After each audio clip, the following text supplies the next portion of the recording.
Ya, saya kira Rempang udah ditangani dengan baik. Sekarang mungkin awal kita membuat sedikit ketidakpasan, tapi niat.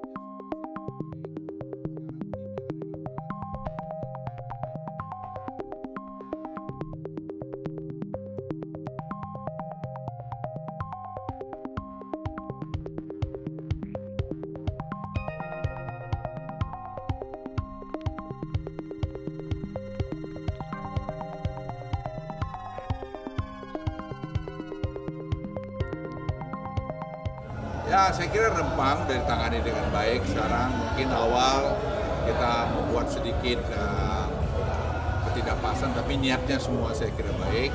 Sekarang tim yang ada di lapangan sudah menangani dengan baik.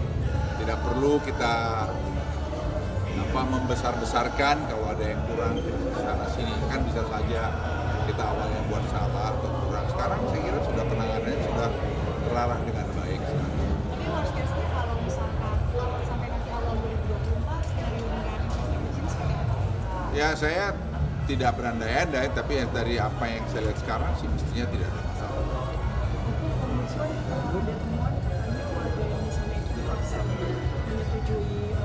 Tidak begitu juga. Kita kan sudah pengalaman, saya menyelesaikan masalah konflik di Mandalika yang sudah sekian puluh tahun kan. Asal pendekatannya baik, semua kan kita meneruskan aturan. Jadi memposisikan aturan dengan baik. Tidak ada yang boleh menang sendiri kan. Juga kasus jalan tol, Bandung, Kertajati misalnya yang berpuluh tahun tidak selesai, kan juga selesai.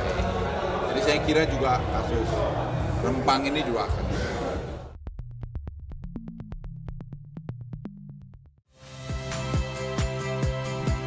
Saya Yasir Neneama. Saksikan program-program Kompas TV melalui siaran digital, pay TV, dan media streaming lainnya. Kompas TV, independen, terpercaya.